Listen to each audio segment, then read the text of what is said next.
Comenzó a grabar. Bueno, continuamos con el estudio del libro de Max Heindel, Principios Ocultos de Salud y Curación. Shock explosivo. Examinando a cierto número de personas en estado de salud normal, descubrimos que cada uno de los átomos prismáticos que componen los éteres interiores irradiaban líneas de fuerza que hacían girar al átomo físico en el cual se insertaban, dotándolo así a todo el cuerpo de vida.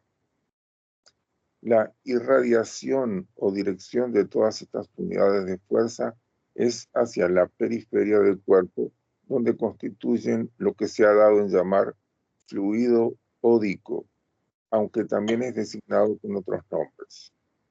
Cuando la presión atmosférica exterior disminuye en las grandes altitudes, se hace presente cierta nerviosidad a causa de las fuerzas etéricas que se abalanzan de adentro hacia afuera, sin freno.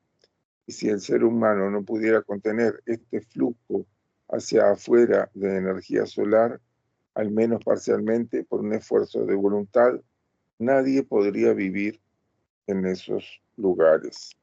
Yo sigo. Ya hemos podido hablar del shock producido por las explosiones y sabemos que en el campo de batalla se encontraron muchas personas muertas sin que tuvieran la mínima herida.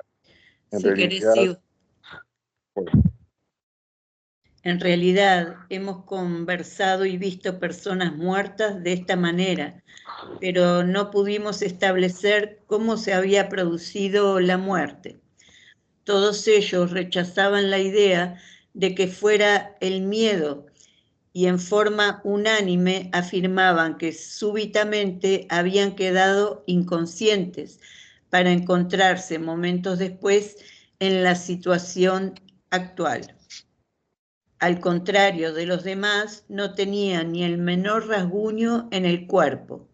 Nuestra idea preconcebida de que la muerte debía haberse producido a consecuencia de un miedo momentáneo, aunque inconsciente, impidió una investigación plena, pero los resultados comprobados de una caída nos indujeron a creer que algo similar podía ocurrir en estos casos y luego pudimos comprobar que esta sospecha era correcta. Hace algún tiempo, una noche en que nos dirigimos a un lejano país en el que teníamos que realizar cierta misión, oímos un grito. Aunque la voz humana solo puede ser oída en el aire, hay ciertas notas que se escuchan en los reinos espirituales, a distancias muchísimo más grandes que las que alcanza la telegrafía inalámbrica. El grito, sin embargo, era próximo y llegamos a la escena inmediatamente, pero no lo bastante como para prestar la ayuda requerida. Nos encontramos con un hombre que había resbalado por un terraplén desnudo de toda vegetación, de unos 12 pies de ancho, con una superficie completamente lisa, como pudimos comprobarlo después, y sin una grieta siquiera que hubiera servido para meter los dedos.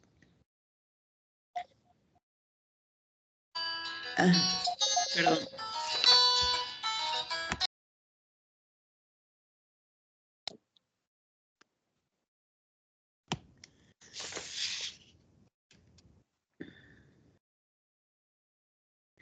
En un instante había resbalado hacia el precipicio y estaba cayendo por el cañón, que bien podría tener varios miles de pies de profundidad. Impulsados por un puro sentimiento de humanidad, lo seguimos en su caída y durante ella observamos el fenómeno que constituye la base de estos párrafos. Esto es, que cuando el cuerpo ha alcanzado una velocidad considerable, los éteres que componen el cuerpo vital comienzan a salirse del organismo y cuando el cuerpo se aplastó contra las rocas del fondo, en una masa informe quedaba muy poco éter en él. Gradualmente, sin embargo, los éteres componentes se reunieron reconstituyendo los vehículos sutiles que flotaban sobre el cuerpo aplastado. Pero el hombre se encontraba sumido en un sopor y era incapaz de darse cuenta del cambio de situación. En cuanto nos convencimos de que nada podíamos hacer, continuamos, pero al pensar nuevamente sobre el asunto, se nos ocurrió que había ocurrido algo muy poco frecuente y que debíamos establecer si los éteres se quedaran atrás en esa forma en todos los que caen, y cómo y por qué sucede así. En tiempos pasados esto hubiera sido muy difícil, pero el advenimiento de los aviones ha hecho muchas víctimas. Era pues relativamente fácil establecer los hechos y ver si cuando un cuerpo adquiere cierta velocidad en la caída, los éteres superiores abandonan el cuerpo físico, dejando a la persona insensible. Al llegar al suelo, el cuerpo queda destrozado, pero la víctima puede recuperar la conciencia cuando el éter se ha reorganizado otra vez. Entonces comienza a sufrir las consecuencias físicas de la caída. Si la caída continúa después que los éteres han abandonado el cuerpo, la creciente velocidad de la caída acaba por desalojar también los éteres inferiores y el cordón plateado. Es todo cuanto queda sujeto al cuerpo material. Este cordón se rompe al producirse el impacto contra el suelo y la simiente atómica pasa entonces por el punto de ruptura donde por lo común se mantiene. La observación de estos hechos nos lleva a la conclusión de que la presión atmosférica normal es la que mantiene el cuerpo etérico dentro del cuerpo físico. Cuando nos movemos con una velocidad anormal, la presión queda suspendida en algunas partes del cuerpo, formándose así un vacío parcial, con el resultado de que los éteres abandonan el cuerpo y penetran en ese vacío. Los dos éteres superiores que están menos sujetos y adheridos son los primeros que desaparecen y dejan a la persona inconsciente después de haber producido como en un relámpago el panorama de su vida. Entonces, si continúa la caída, aumentando la presión aérea delante del cuerpo y el vacío detrás, los éteres inferiores son más apegados al cuerpo. También son impulsados al exterior y entonces el cuerpo está realmente muerto antes de llegar al suelo. Cuando un gran proyectil pasa por el aire, crea un vacío detrás debido a su enorme velocidad, y si una persona se encuentra dentro de esa zona de vacío, al pasar el proyectil, sufre más o menos de acuerdo con su naturaleza y su proximidad al centro de succión. Su posición es la inversa de lo que sucede con el que cae, porque en dicho caso la persona está quieta, mientras otro cuerpo es el que produce el vacío, permitiendo el escape de los éteres. Si la cantidad de éter desplazada es comparativamente pequeña y solo está compuesto por los éteres tercero y cuarto, que gobiernan la percepción sensorial y la memoria, probablemente sufrirá solo una pérdida de la memoria y se verá en la imposibilidad de sentir las cosas o de moverse. Esta incapacidad desaparecerá tan pronto como los éteres desplazados se reajusten dentro del cuerpo físico, cosa muy difícil cuando el cuerpo denso sucumbe y la reorganización tiene lugar independientemente de dicho vehículo.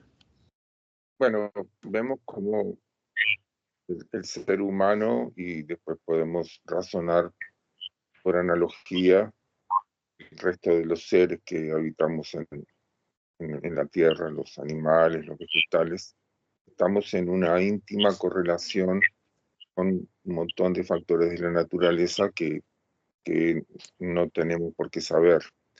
Estar en relación con la presión que ejerce la atmósfera sobre nuestros cuerpos y que permite la vida en la Tierra con la normalidad que nosotros la vivimos.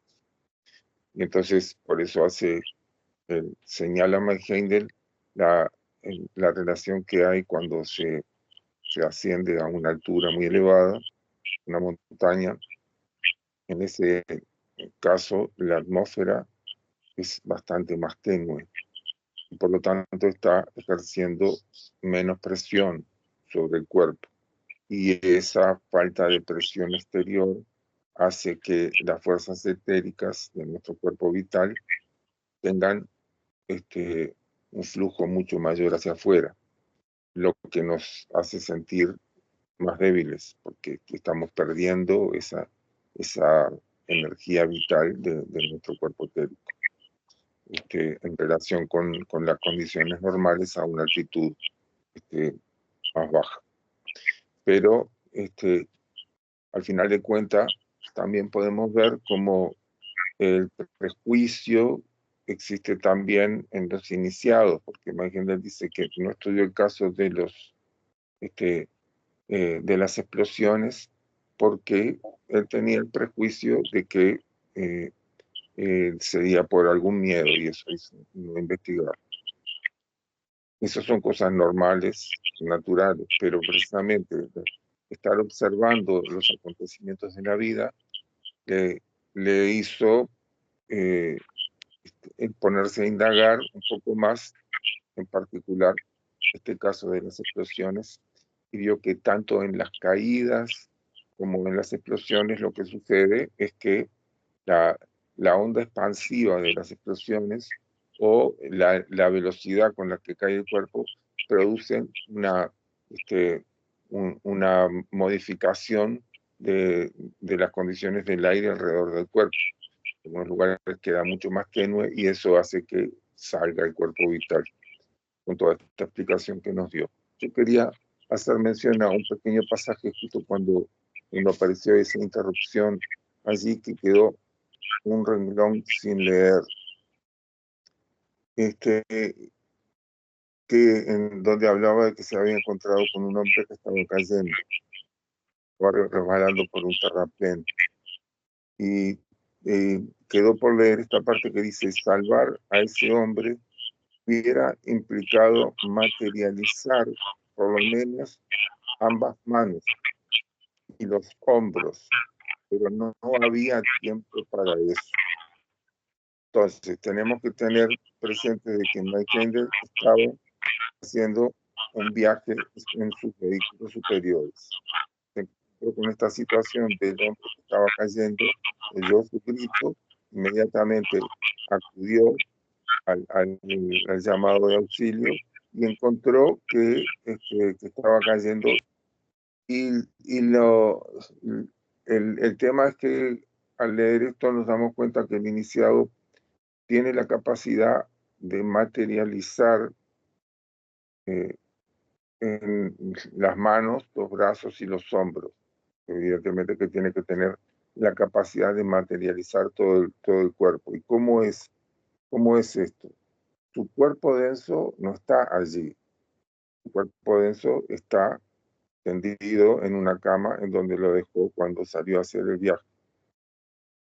Pero Mike Heindel nos explica en otra ocasión también que el cuerpo vital con el que está viajando, en realidad los dos éteres superiores, el cuerpo del alma, pero todo el cuerpo vital tiene una gran afinidad de captación de sustancias de la región química del mundo físico, y se atrae polvo de la atmósfera y al atraer el polvo de la atmósfera, se le da una consistencia alrededor del propio cuerpo del alma, en el que está funcionando la conciencia del iniciado, y hasta se le puede dar la misma consistencia que tiene el cuerpo denso, a partir del cual se pueden ejercer entonces fuerzas físicas como las de sostener la mano de alguien que se está cayendo o algo por el estilo.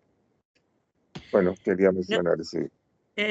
No sé si alguna vez subiste a las sombrillitas que hay como en el Parque Rodó, pero capaz que en otros lados también hay, o la montaña rusa, que cuando va muy rápido parece como si se te saliera algo del cuerpo, como sería el cuerpo vital, eso.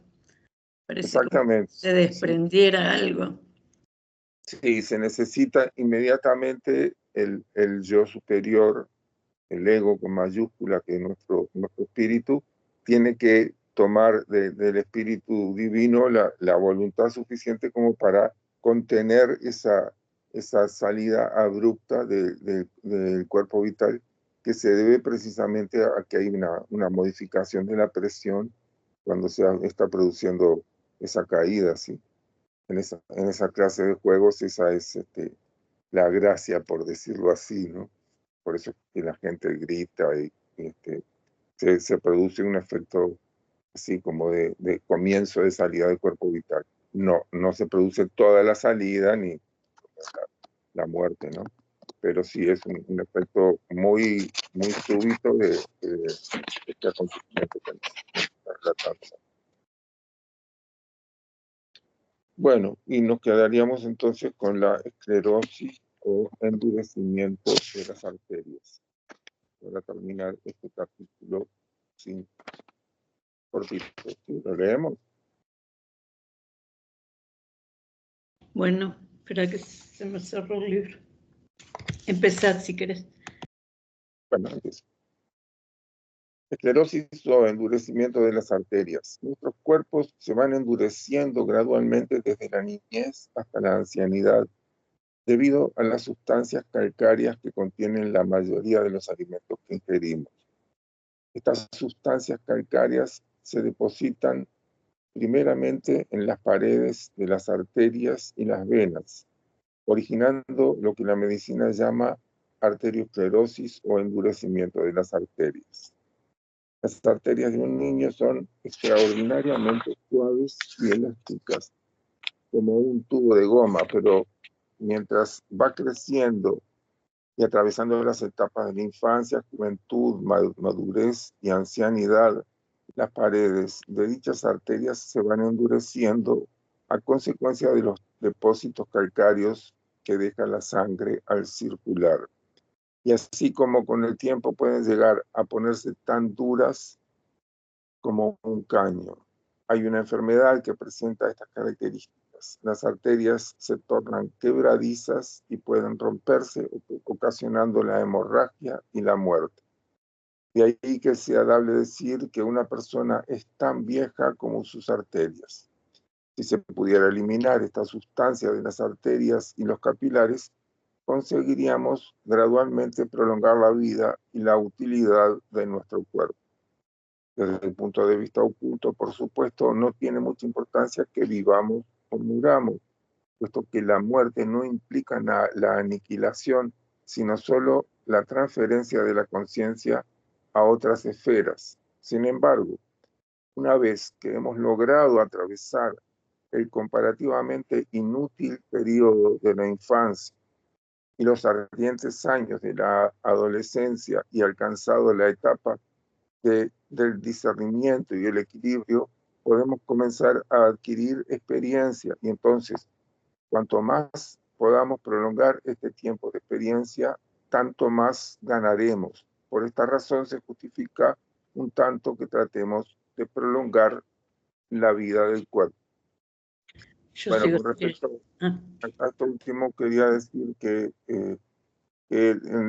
cuando dice que los años comparativamente inútiles de la infancia son inútiles con respecto a generar nuevas consecuencias e ir adquiriendo experiencia, porque el proceso de una nueva vida en la Tierra comienza con la gestación, tiene todo un largo pasaje de recapitulaciones. Se recapitula todo lo que vivimos en el periodo de Saturno y su última expresión en la época polar, mientras estamos siendo un feto. Después se recapitula todo lo que vivimos en el periodo solar y en la época hiperbórica, que es la última expresión de eso, y después todo lo que vivimos en el periodo lunar y la época lemúrica.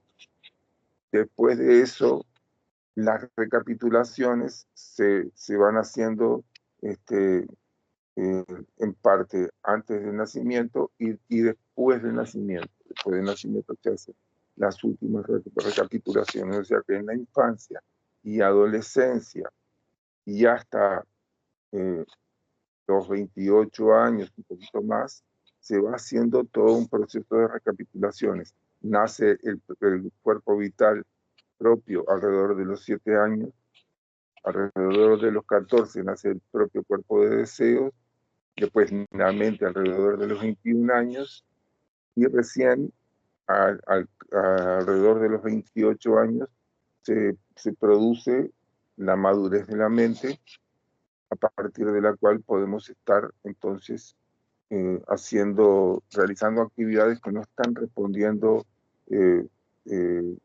directamente a nuestro pasado, a recapitular nuestro pasado, sino que ya estamos ejerciendo nuestra condición de creadores con nuestra mente. O sea que es inútil relativamente, pero es muy útil desde el punto de vista que si no hacemos esta recapitulación no podemos ejercer esta condición de ir adquiriendo experiencia.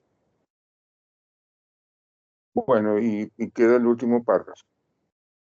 Con ese objeto en vista, lo primero que tenemos que hacer es aprender a seleccionar los alimentos que están menos impregnados de sustancias obstructivas que causen el endurecimiento de las arterias y capilares.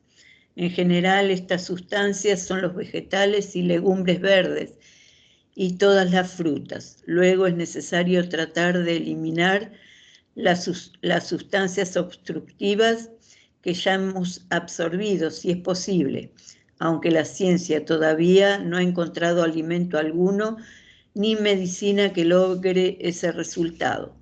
Se ha comprobado que los baños eléctricos ejercen una acción sumamente beneficiosa, pero no del todo satisfactoria. El suero de manteca o suero de leche es uno de los mejores agentes para desalojar esa sustancia, siguiendo el segundo lugar el zumo de uva. Si se toma continuamente y en buena cantidad, estas sustancias mejorarán de modo considerable la esclerosis arterial. Muy bien. Nos quedamos entonces en la página 65 del libro Principios Ocultos de Salud y Curación, en el capítulo 6, Herencia y Enfermedad, para la semana que viene. ¿Sí? Una pregunta, cuando, por ejemplo, tenés la leche y le ponés limón para hacer como un queso, ¿eso no queda el suero ahí de la leche? Lo que pasa es que el suero, ahí queda en parte suero y en parte otras sustancias. En el proceso de hacer la manteca, el suero que queda no es el mismo que cuando se hace ricota o cuando se hace ese tipo de quesos. Es diferente. La parte de la grasa de la manteca se lleva un montón de material que creo que es así, que queda en la ricota.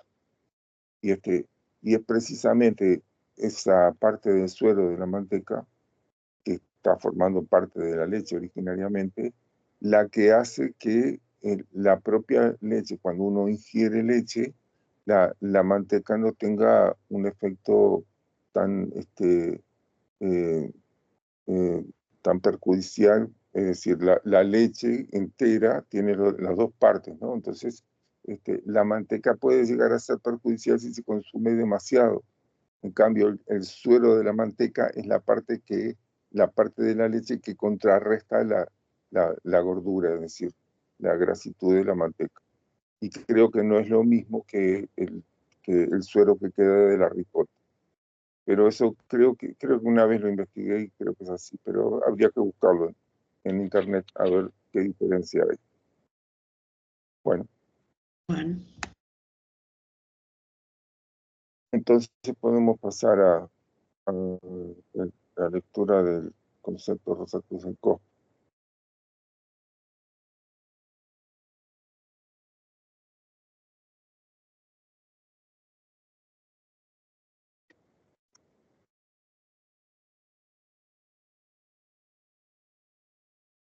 Bueno, ¿en dónde quedamos, Adriana? ¿Te acordás? En el capítulo 17. sí, eso tengo marcado. Ahí está, Método para adquirir el conocimiento directamente. ahí está. Podemos empezar desde allí. La habíamos adelantado un poquito, pero vamos a empezar desde allí, ¿sí? Bueno, los primeros pasos en este método para adquirir el conocimiento directamente es el capítulo 17 del concepto Rosacruciancó de Max Weber. Ha llegado el momento de señalar el camino por el cual cada individuo puede investigar por sí mismo todos los hechos que abordamos hasta ahora en nuestro estudio. Como se afirmó al principio, no existen dones especiales otorgados a nadie. Todos pueden conocer por sí mismos las verdades concernientes al peregrinaje del alma, la pasada evolución y el futuro destino del mundo, sin estar obligados a depender de la veracidad de otros. Hay un método por el cual esta valiosa facultad puede ser adquirida y el estudiante diligente puede calificarse a sí mismo para investigar estos reinos suprafísicos. Un método por el cual, si se le sigue persistentemente, pueden ser desarrollados los poderes de Dios. Un ejemplo sencillo puede indicar los primeros pasos. El mejor de los mecánicos queda poco menos que impotente sin las herramientas de su oficio. Ciertamente, la marca de un buen artesano es ser cuidadoso de la calidad y condición de las herramientas que usa, pues sabe que el trabajo depende tanto de la experiencia de ellas como de su propia, Excelente. de la excelencia de ellas como de su propia habilidad. Yo sigo Bueno, secreto. y quería mencionar esta parte que dice que por medio del ejercitamiento pueden ser desarrollados los poderes de Dios. Y aquí es en donde podemos encontrar una diferencia con otras corrientes espirituales o corrientes religiosas. La Fraternidad Rosacruz enseña que los seres humanos somos dioses en formación. Y hay otras corrientes espirituales que consideran que esta concepción es como una querer usurpar la condición de ser Dios y, y no ubicarnos en nuestra condición de que tenemos que ser obedientes y sumisos a Dios y no querer desarrollar los poderes que tiene Él. Pero si acudimos a la Biblia, no nos vamos a encontrar que el propio Cristo hace referencia de unos pasajes del Antiguo Testamento en donde se nos dice que somos dioses. Y, y en este caso tenemos que utilizar la palabra de una forma bien diferente que cuando hablamos del Dios creador de los cielos y de la tierra, de todo nuestro sistema solar. En este caso, las palabras dioses se refieren a las distintas jerarquías que están evolucionando dentro de Dios mismo, de las cuales nosotros somos la última que ha adquirido esta condición de jerarquía, porque la oleada de vida de los animales todavía no ha adquirido la condición de jerarquía porque no tiene la facultad de dirigirse a sí mismo, porque todavía no ha recibido la mente. Está haciendo, su comportamiento depende permanentemente de la injerencia de los espíritus grupos, que son jerarquías que actúan en lo que llamamos en instinto. Pero nosotros somos dioses en formación. Todo lo que está dentro de Dios tiene el potencial, en estado latente, de las capacidades que Dios está desplegando dinámicamente en todo el sistema solar. Y bueno, se pueden acelerar el desarrollo de esas potencialidades, aunque evidentemente que nunca vamos a llegar a ser como Dios, eh, exactamente, porque Dios también va a seguir haciendo su proceso. Esto es otra de las cosas que nos diferencia de otras corrientes espirituales, porque asocian al Dios creador de nuestro sistema solar con lo que nosotros denominamos el absoluto, o podríamos denominar, en algunos casos lo asocian con lo que nosotros llamamos el ser supremo, que es el polo positivo del absoluto. El absoluto sí se refiere a todo el universo, y el ser supremo viene a ser la parte dinámica, el polo positivo que actúa sobre la sustancia raíz cósmica de los distintos niveles de sustancia, de los distintos mundos, de todo el universo. Entonces, si bien es cierto que tenemos estas diferencias doctrinarias con otras corrientes espirituales, tenemos que darnos cuenta de que no tiene ningún sentido constructivo ponernos a discutir con otra gente sobre quién tiene razón, y que uno que puede creer una cosa y otro puede creer otra. Porque en definitiva también lo que se nos exhorta es que nosotros estemos abiertos a darle una cierta dosis de credibilidad a estas enseñanzas, pero que lo que importa es que en algún momento las podamos comprobar por nosotros mismos, porque si no estaríamos siendo simplemente crédulos de lo que otro nos está enseñando. Y eso es una de las partes también fundamentales de nuestra filosofía, que en este caso nos está exhortando o nos está mostrando cuál es el camino para que nosotros podamos poner a prueba si verdaderamente existen esas capacidades, esos potenciales, y si los podemos poner en funcionamiento. Y que nosotros vamos a ser dioses realmente en el periodo de Vulcano, cuando ya la mente haya extraído del triple cuerpo, el triple espíritu haya extraído la quinta esencia del triple cuerpo, y ahí recién, o sea que hay un largo camino, muy largo, para que seamos realmente dioses, ¿no? Estamos Claro.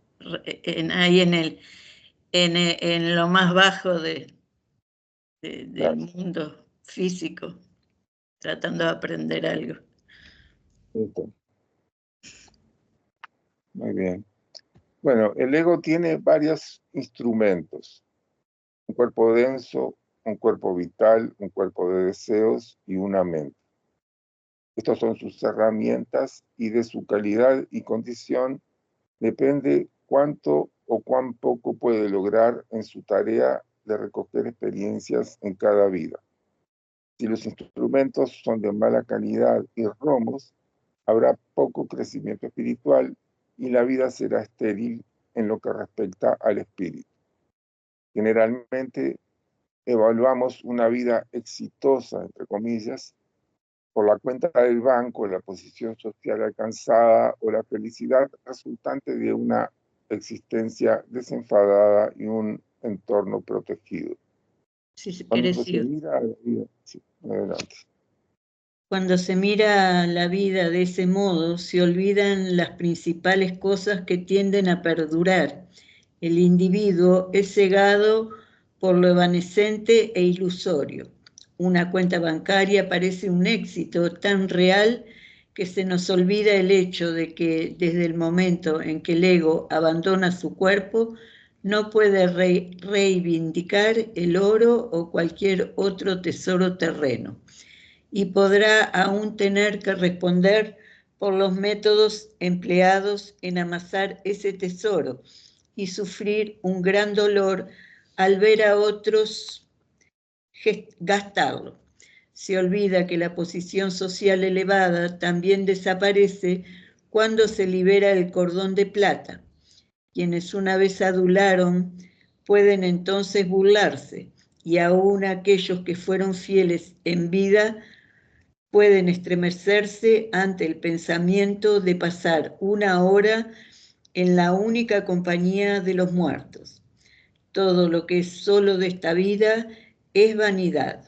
Únicamente es de real valor lo que podemos llevar con nosotros, a través del umbral, como tesoro del espíritu. La planta de invernadero puede lucir hermosísima cuando florece en la resguardada casa de vidrio, pero si el fuego de la estufa se apagara, se marchitaría y moriría, mientras que la planta que ha crecido con la lluvia y el sol entre tormentas y calmas sobrevive al invierno y florece nuevamente cada año. Desde el punto de vista del alma, la felicidad y un entorno protegido generalmente son circunstancias infortunadas. El perro faldero mimado y tratado con amor está sujeto a enfermedades que no conoce el perro callejero, que tiene que luchar por un mendrugo de la basura. La vida de este último es dura, pero obtiene experiencia que lo mantiene alerta, vivo y lleno de recursos. Es rica en eventos y recoge una cosecha de experiencia, mientras que el perro faldero consentido holgazanea en terrible monotonía. El caso del ser humano es algo similar. Puede ser duro luchar contra la pobreza y el hambre, pero desde el punto de vista del alma, esto es infinitamente preferible a una vida de lujo ocioso. Cuando la riqueza es solo la servidora de una filantropía bien pensada, que ayuda al hombre de tal modo que realmente lo eleva, puede ser una gran bendición y un medio de crecimiento para su poseedor, pero si es usada con propósitos egoístas y para la opresión, no puede ser considerada más que como una maldición sin atenuantes. El alma está aquí para adquirir experiencia mediante sus instrumentos. Estos son las herramientas provistas a cada uno al nacer, y son buenas, malas o indiferentes, de acuerdo con lo que hayamos aprendido durante la experiencia pasada en su construcción. Si hemos de trabajar, debe ser con ellas tal como son. Si hemos sido despertados de nuestro letargo usual y estamos ansiosos de progresar, surge naturalmente la pregunta: ¿qué debo hacer? Sin herramientas bien cuidadas, el mecánico no puede hacer un trabajo efectivo. De igual modo, los instrumentos del ego deben ser purificados y afilados. Entonces podemos comenzar a trabajar con alguna utilidad. A medida que uno trabaja con estas magníficas herramientas, ellas mismas se mejoran con el uso apropiado y se hacen cada vez más eficientes para ayudar en la obra. El objeto de esta obra es la unión con el yo superior. Hay 3 pasos mediante los cuales esta obra domina a la naturaleza inferior, pero ellos no se dan exactamente uno después del otro. En cierto sentido van juntos, de manera que en la actual etapa el primero recibe mayor atención, el segundo menos y el tercero menos que todos. Con el tiempo, cuando el primer paso se haya completado, naturalmente se podrá dar mayor atención a los otros dos. Hay 3 ayudas que se dan para lograr estas 3 etapas. Ellas pueden ser vistas en el mundo exterior, donde los grandes guías de la humanidad las han colocado. La primera ayuda son las religiones de raza, las cuales, al ayudar a la humanidad a dominar el cuerpo de deseos, la preparan para su unión con el Espíritu Santo. El total funcionamiento de esta ayuda se vio en el día de Pentecostés. Como el Espíritu Santo es el Dios de la raza, todos los idiomas son expresiones de Él. Por eso los apóstoles, cuando estaban totalmente unidos y colmados con el Espíritu Santo, hablaban en diferentes idiomas y eran capaces de convencer a sus oyentes. Sus cuerpos de deseos habían sido suficientemente purificados para efectuar la deseada unión, y esto es una señal de que lo logrará el discípulo un día, el poder de hablar todos los idiomas.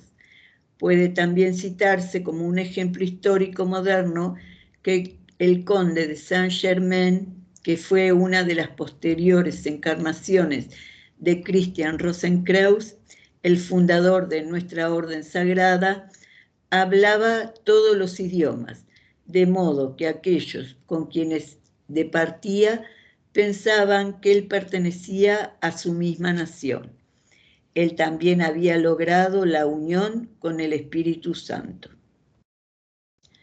En la época hiperbórea, antes de que el hombre poseyera un cuerpo de deseos, había un único modo de comunicación universal, y cuando el cuerpo de deseos se haya purificado lo suficiente, todos los hombres podrán entenderse nuevamente unos con otros, pues entonces la diferenciación separatista de las razas habrá desaparecido. La segunda ayuda que tiene ahora la humanidad es la religión del Hijo, la religión cristiana, cuyo objeto es la unión con Cristo mediante la purificación y el control del cuerpo vital. San Pablo se refiere a este estado futuro cuando dice, hasta que Cristo nazca en ti, y exhorta a sus seguidores como atletas en una carrera a liberarse de todo peso.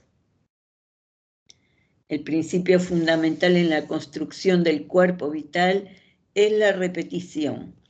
Las repetidas experiencias trabajan sobre este para crear la memoria. Los guías de la humanidad que deseaban darnos una ayuda inconsciente, mediante ejercicios, instituyeron la oración como un medio de hacer trabajar sobre el cuerpo vital a pensamientos puros y elevados, y nos surgieron a orar sin cesar. La gente incrédula frecuentemente pregunta con sorna ¿por qué debería considerarse necesario orar siempre? Pues si Dios es omnisciente, Él sabe nuestras necesidades, y si no lo es, nuestras plegarias probablemente nunca le llegarán.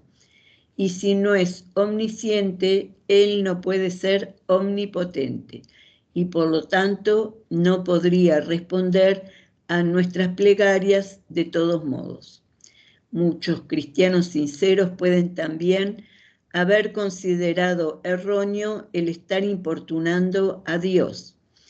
Tales ideas están basadas en un malentendido sobre los hechos.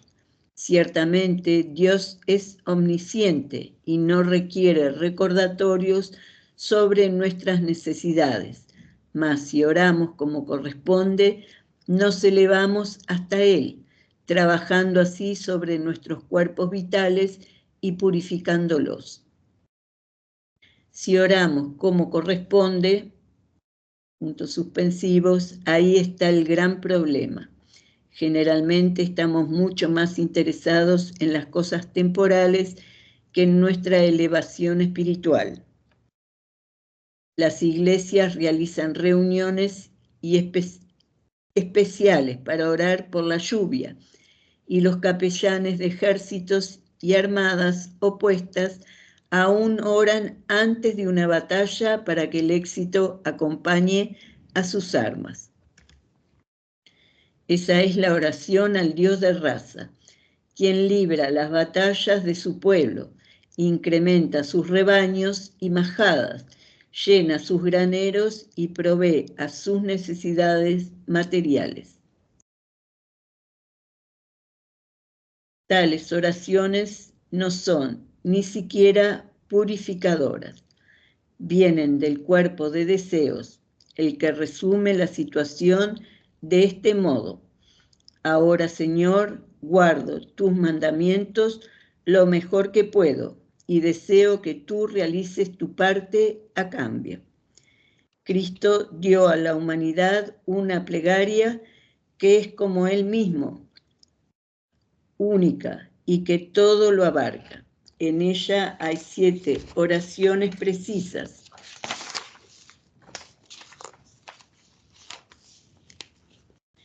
y separadas, una para cada uno de los 7 principios del hombre: el triple cuerpo, el triple espíritu y la mente. Cada plegaria está especialmente adaptada para promover el progreso de aquella parte del hombre compuesto a que se refiere. El propósito de las plegarias relacionadas con el triple cuerpo es la espiritualización de sus vehículos y el extraer de ellos la triple alma. Las plegarias relacionadas con el triple espíritu preparan a éste para recibir la esencia extraída, la triple alma. La plegaria por el eslabón de la mente es para mantener a ésta en su apropiada relación como vínculo entre la naturaleza superior y la inferior. La tercera ayuda a ser dada a la humanidad será la religión del Padre. Podemos apenas concebir lo que ella será, excepto que su ideal será aún más elevado que la fraternidad y que por ella el cuerpo denso será espiritualizado. Las religiones del Espíritu Santo o religiones de raza fueron dadas para la elevación de la raza humana mediante el sentimiento de afinidad limitado a un grupo, familia, tribu o nación. El propósito de la religión del Hijo, Cristo, es el elevar aún más a la humanidad, formándola en una fraternidad universal de individuos separados. El ideal de la religión del Padre será el eliminar toda separatividad, uniendo todo en uno, de manera que no habrá yo ni tú, sino que todo será uno en realidad. Esto no sucederá mientras estemos aún habitando la tierra física, sino en un estado futuro en el cual comprenderemos nuestra unidad con todo, cada uno teniendo acceso a todo el conocimiento obtenido por cada individuo separado. Así como una sola faceta de un diamante tiene acceso a toda la luz que le llega a través de cada una de las otras facetas y es una con ellas, si bien está limitada por líneas que le dan cierta individualidad sin separatividad, del mismo modo el espíritu individual retiene la memoria de sus experiencias particulares, mientras da a los otros los frutos de su existencia individual.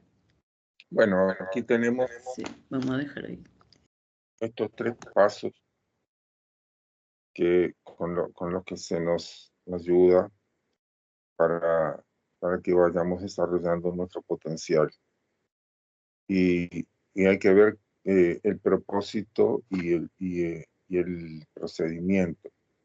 El propósito de que lleguemos a establecer la unión con el Espíritu Santo está relacionado con la imagen que tiene el Espíritu Santo en nosotros, que es nuestro espíritu humano, y con el vehículo de nuestro espíritu humano, que es el cuerpo de deseos. Entonces, el cuerpo de deseos, que es la herramienta, el instrumento, tiene que estar ajustado a estar al servicio del espíritu humano. El espíritu humano tiene que llegar a compenetrarse y a abrirse profundamente en relación con el Espíritu Santo. Y como dice Mike Heindel, esto no se hace con exclusión de los otros 2 caminos. Están coexistiendo, pero es imprescindible que nosotros superemos las tendencias de naturaleza inferior que vienen por nuestro cuerpo de deseos. El cuerpo de deseos es el que entra en adicciones, el que reacciona violentamente, el que tiene formas de emociones bajas que es necesario transformar. Uno se tiene que impedir tener esas bajas emociones. Tiene que trabajar para desarrollar una purificación del cuerpo de deseos, y a partir de allí entonces el espíritu humano va a ir mejorando. ¿En qué mejora el espíritu humano? El espíritu humano es el que toma decisiones y saca conclusiones de los acontecimientos de la vida.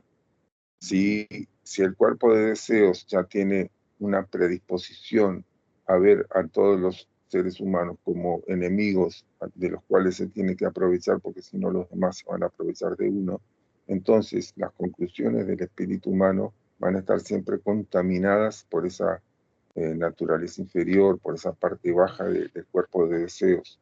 Están funcionando en las regiones inferiores. Es necesario que vaya superando todas esas etapas, y la vida nos va poniendo las lecciones necesarias como para poder superar esos estados emocionales, y también superar los apegos que va desarrollando el cuerpo de deseos a lo que sea. Esas formas de apego que pueden llegar a ser muy, muy dañinas. Si bien es cierto que uno no tiene que estar desapegado de la gente, los animales y las cosas, sino que tiene que darse de forma sana.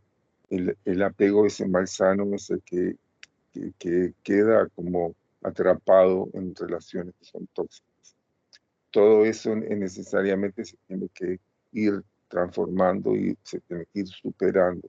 En la medida que hay un compromiso con lo verdadero y con lo justo, y las decisiones que se van tomando y las conclusiones que se van sacando, van dejando atrás las predisposiciones y los prejuicios y los miedos, entonces el espíritu humano se va afinando cada vez más con el Espíritu Santo, y se puede llegar entonces a esa condición que vivieron los apóstoles en Pentecostés. Así como eso, podemos ver que es necesario hacer el desarrollo del cuerpo vital para poder llegar a establecer una unión con Cristo.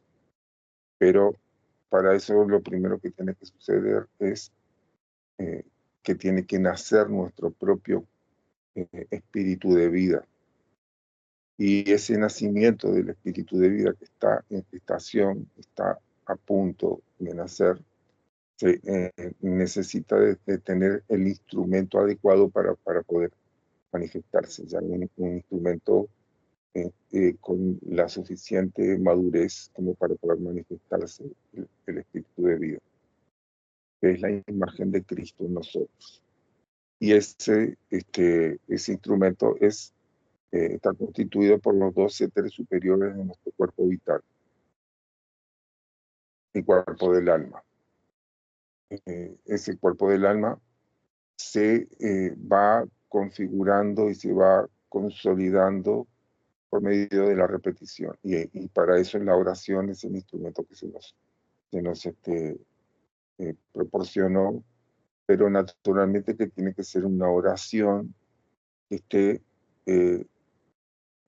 elevada de los condicionamientos que tiene nuestra naturaleza inferior, nuestro cuerpo de deseos en la parte baja.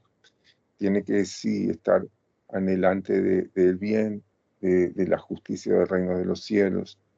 En la medida que se va haciendo oraciones en ese sentido, se va elevando también nuestro cuerpo vital. Y también están los ejercicios que proporciona la fraternidad Rosa Cruz, tales efectos de retrospección y de concentración. Quería recordar apenas un pasaje en donde Cristo dice que la oración no es para que Dios se entere, sino para que uno se entere mejor, que uno mismo se entere mejor de la condición en la que está.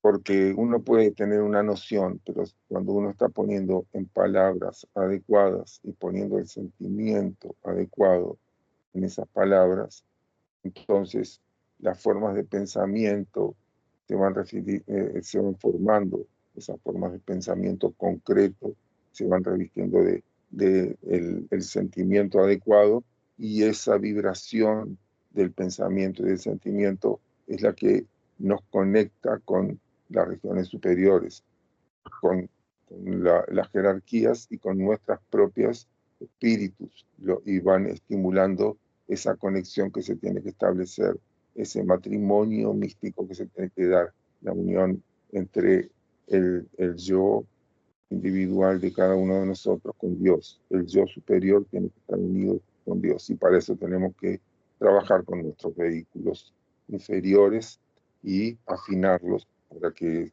se vaya procesando todo este camino. Bueno, gracias. También tenía acá anotado que el día de Pentecostés es 50 días después de la Pascua. Exacto. Y los judíos recibieron la ley a través de Moisés y los cristianos a través del Espíritu Santo por los apóstoles. Exacto. Porque hay una correlación entre lo que se recibió en la antigüedad con lo que ya se recibió más cercano a nosotros, que es en el tiempo de la venida de Cristo, cuando ya Cristo descendió, y esos 50 días son necesarios para que se vaya asimilando todo lo que se procesó ahí, y bueno, y se manifiesta en esa realización del Espíritu Santo en la gente que estaba allí. No solamente los apóstoles recibieron eso. Y la Cuaresma, que son 40 días antes de la Pascua, es también para la purificación de los cuerpos antes de ese sacrificio. Exactamente, sí, 40 días, la cuarentena, la Cuaresma, aparecen muchas veces en la Biblia esos 40 días, que son en los que se hace hincapié también en la historia de Noé. Se habla de 40 días, están relacionados con lo que era más necesario, que era la purificación. Toda esa purificación que se tiene que hacer expresada en la Cuaresma es imprescindible para entonces después poder llegar a la realización que se da, como en el caso de Pentecostés. Bueno, capaz que podemos dejar por ahí, me quedó grabado todo junto, los dos libros. Me olvidé. Bueno. dejemos por aquí y continuemos la semana que viene, entonces. Bueno, Raúl, ¿te puedo hacer una preguntita antes de terminar? Sí, Es que a mí nunca me ha quedado claro qué es el espíritu de vida, el espíritu humano, y bueno, y el espíritu divino, el espíritu humano y el otro. No me acuerdo cuál es el tercero. Si tú me puedes aclarar eso, por favor. espíritu divino. sí. Bueno, sí, Mike Heidel nos explica la primera parte del concepto de los actos del cosmos, que nosotros tenemos una constitución espiritual y una constitución que son los vehículos de la expresión de esos espíritus. Nosotros, en lo más esencial, somos chispas divinas, espíritus virginales que fueron emitidos por Dios dentro de sí mismos. Pero hemos venido haciendo un proceso de inmersión en materia cada vez más densa, lo que nos ha permitido entonces ir enfrentando dificultades y adquiriendo capacidades. En el periodo de Saturno recibimos el atomecimiento de nuestro cuerpo denso, que es el cuerpo visible y también recibimos el Espíritu Divino, que es la imagen y semejanza que tenemos en nosotros del Padre. Y se produjo una conexión entre nuestro cuerpo denso y el Espíritu Divino. En nuestro cuerpo denso no era ni parecido a como es ahora, y tampoco estaba hecho del material que está hecho ahora. Si estudiamos la primera parte del concepto, en la segunda vamos a encontrar todo este proceso. Después, en el periodo solar,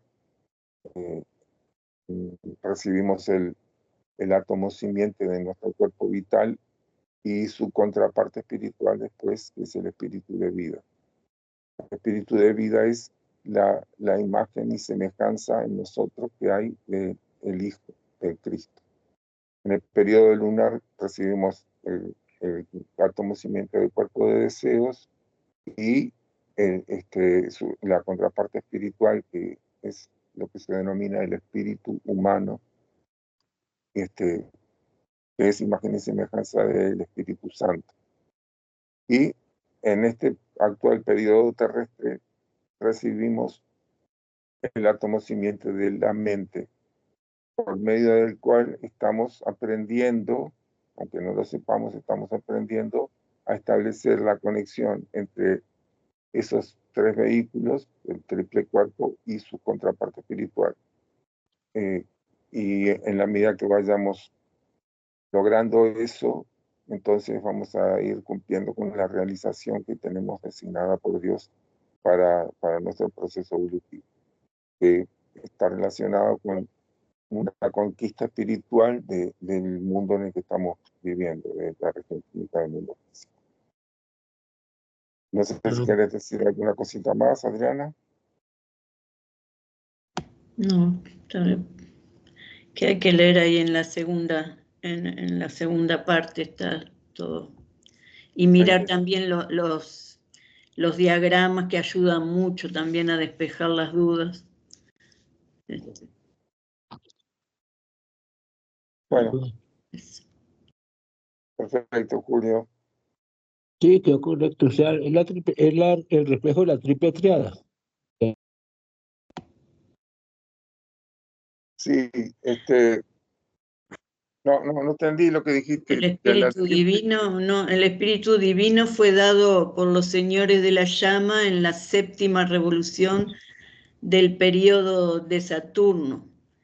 Vendría a ser como la contraparte espiritual de lo que sería la forma, que es el cuerpo físico, porque el ser humano está formado por distintos cuerpos. Y en el caso del cuerpo físico, la contraparte del espíritu, que vendría a ser la contraparte de Dios, pero de forma espiritual, porque Dios es todo, pero se divide en forma y en espíritu y en forma. En forma es el cuerpo físico y en espíritu es el cuerpo, es el espíritu divino, lo primero que nos fue dado por los señores de la llama en la séptima revolución del periodo de Saturno. que va a ser también que la mente va a tener que sacar ese trabajo que hace el espíritu divino sobre el cuerpo físico para formar el alma consciente. Por eso todo lo que podamos hacer con nuestro cuerpo físico que sea para beneficio nuestro y de los demás, es lo que va a formar el alma. Cuando se extraiga ese trabajo, bueno, se va a extraer esa quinta esencia. Pero es la parte espiritual que Dios nos da para nuestra ayuda, ¿no? Porque si no sería sería todo material y sería imposible la vida. Más o menos algo así. Bueno, cualquier duda que se te mantenga o que se te presente, preguntala la semana que viene, que ahí le dedicamos un poquito de tiempo. ¿No? Anotalas, anda anotándolas. Exacto. Bueno, muchas gracias. No, pues ya me quedó claro. Es que en Cábala se habla de la Santa Tríada. Fíjate en el diagrama donde Sí. separa ahí, la mente separa, vas a ver que ahí lo vas a entender bien. Ahí está. Sí, señores. Bueno. Muchas gracias, hermanos. Gracias. Gracias a todos. Nos vemos Estamos hablando. La semana que viene, si Dios quiere. Chau, chau. Estado, si Dios quiere.